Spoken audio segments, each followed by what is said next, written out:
Assalamualaikum warahmatullahi wabarakatuh. Good morning. My name is KHOIRUN Mukaromah. Here, I'd like to present my summary of this book, Postmodernism or the Cultural Logic of Late Capitalism by Fredric Jameson.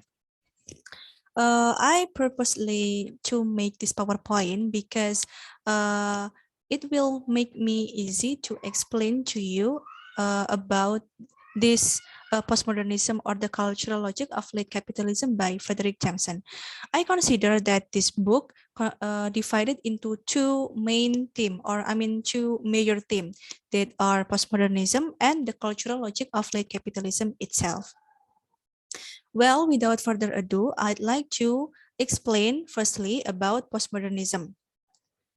So here, postmodernism, I show you several contents of postmodernism. So the several contents of postmodernism are the rise of aesthetic populism, postmodernism as the dominant culture, the abolition of critical distance. These three ABC is called by the main point, and then for postmodernism, constitutive futures, and then the deconstruction of expression become a sub main point. So, well, permit me to begin with the rise of aesthetic populism.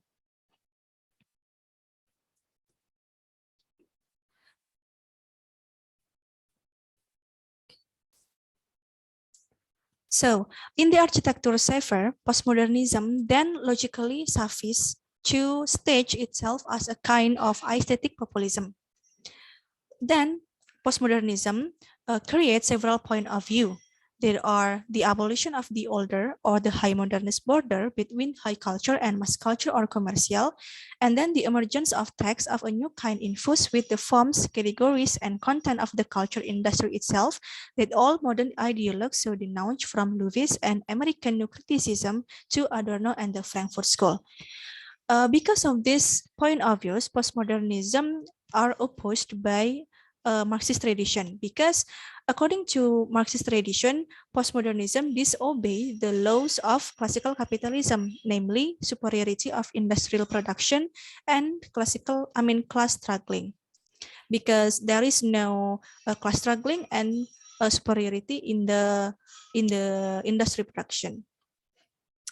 After that, it will lead to the postmo-constitutive futures.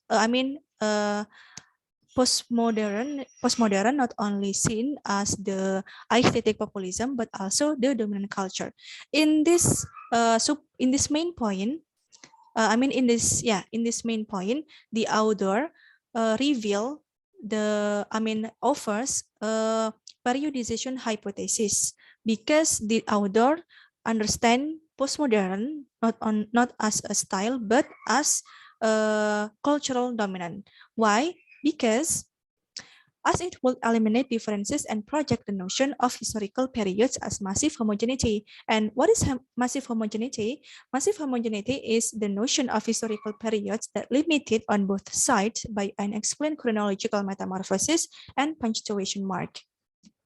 Cultural dominance itself is a conception that allows for the presence and harmony of a very different but subordinate futures. So this futures is very different but subordinate.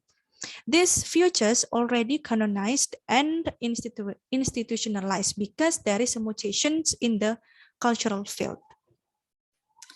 Well, because of the canonized and institutionalized that I explained previous slide, here leads the postmo-constitutive futures.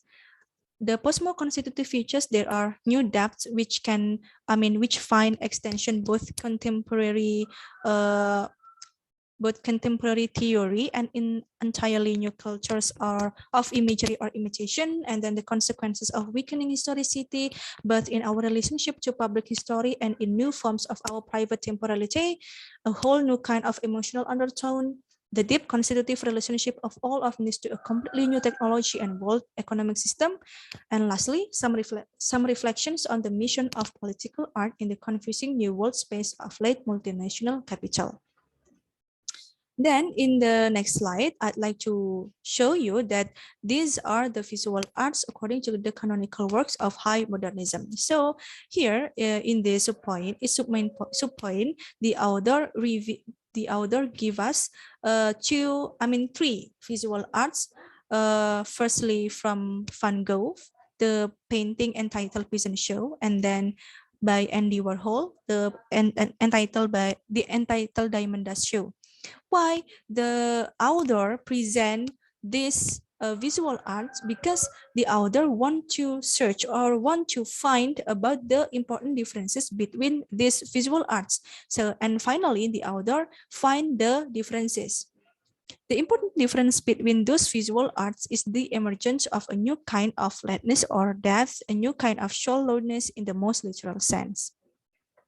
Well, as I said earlier, there are not only not only was that Peasant Show by Van Gogh and Diamond Dust Show by Andy Warhol, but also the Scream that paint with by Munch clearly seen the warning effect. So the warning effect is clearly seen in Munch painting, the Scream. Within Munch painting, there are also 4 other fundamental models of depth that has generally been rejected in contemporary theory. First, the dialectical of essence and appearance, together with the whole range of ideological concepts or false consciousness which tend to accompany them. And then the Freudian model of legend and manifest. And then existential models of authenticity and inauthenticity, whose heroic or tragic themes are closely linked to other major oppositions between alienation and disalienation, are themselves victims of the post-structural or postmodern period. And finally, in time, the great semiotic opposition between signifier and signified, which itself was rapidly unrevealed and deconstructed during its brief heyday in the 1960s and 70s. The warning of, a Munch painting entitled The Scream not only seen as the warning effect, but also seen as EUFORIAN and self-annihilation. Due to a shift in the dynamics of cultural pathology, which can be characterized as one in which the alienation of the subject is replaced by the fragmentation of the subject, concepts such as anxiety and alienation that expressed in the Munch painting entitled The Scream are no longer appropriate in the postmodern world. That's why we call EUFORIAN and self-annihilation in this subpoint. Then another main point, there are the post and the postmodern and the past. In the postmodern and the past itself, there are several subpoint as well. There are pastiche, eclipses, parody, historicism, ephesus story, the nostalgia mode, the fate of really story, loss of the radical past. So first, pastiche, eclipses, parody. What is about the pastiche? Pastiche is like a parody, an imitation of a string mask, speech in a dead language, but it is the neutral practice of such mimicry. And then historicism effaces history. So what is historicism?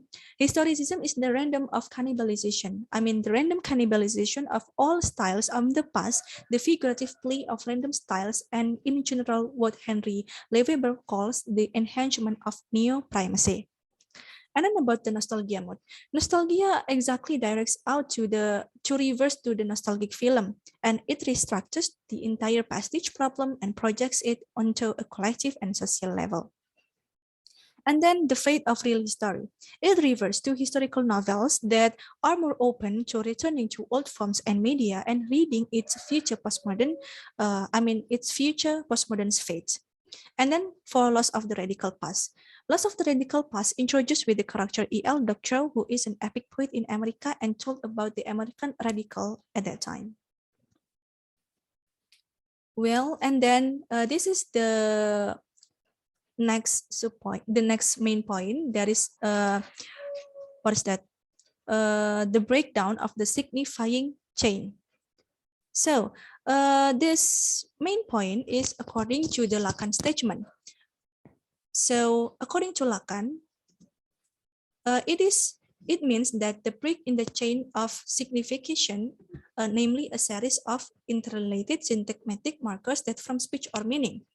Lacan conception also tells the chain of signifiers essentially presupposes one of the basic tenets of Saussurian structuralism, namely the proposition that meaning in the new view is generated by the movement from signifier to signified.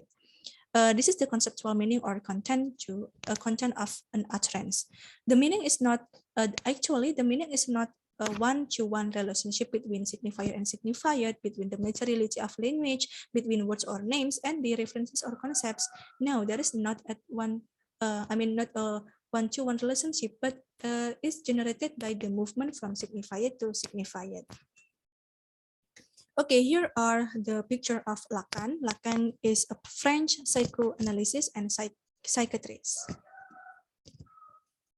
Okay, well, after that, I'd like to tell about the third main point. This is the abolition of critical distinction. The conception of postmodernism described here is more historical and not merely stylistic. Therefore, attempts to conceptualize it within the framework of moral judgment must ultimately be identified as categorical error. What has been called the post-sublime is only the moment in which this content has become most explicit, has moved close to the surface of consciousness as a coherent new type of space in its own right, even though a certain figural concealment or disguise is still at work here, most notably in the high technological thematic in which the new spatial content is still dramatized and articulated.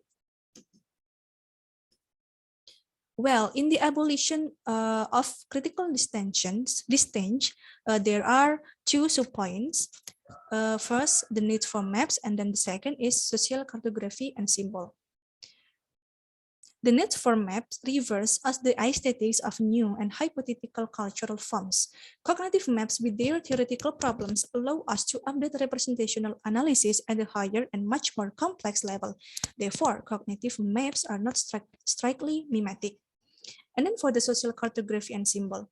Social cartography and symbol refers to social spaces such as social class and national or international contexts.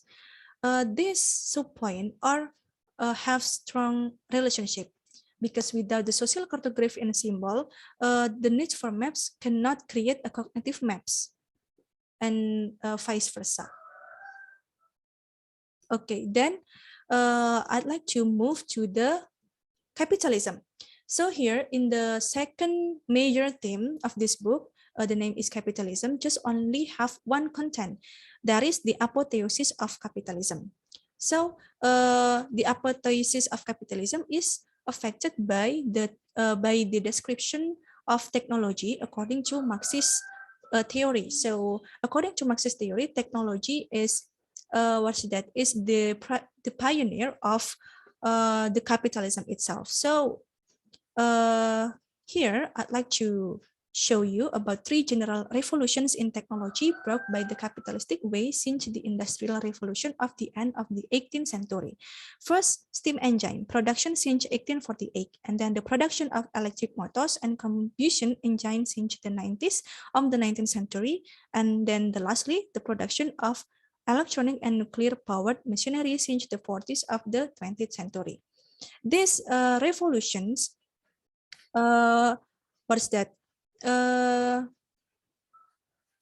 reverse to inspire Ernest Mandel to make a thesis for fundamental moments in capitalism. So here are the fundamental moments in capitalism according to Ernest Mandel. There are market capitalism, monopoly stage or imperialism stage, and post-industrial or multinational stage. These fundamental moments in capitalism according to Ernest Mandel already written in his book entitled Late Capitalism. So that's all for my presentation according to my summary. Thank you very much. Wassalamualaikum warahmatullahi wabarakatuh.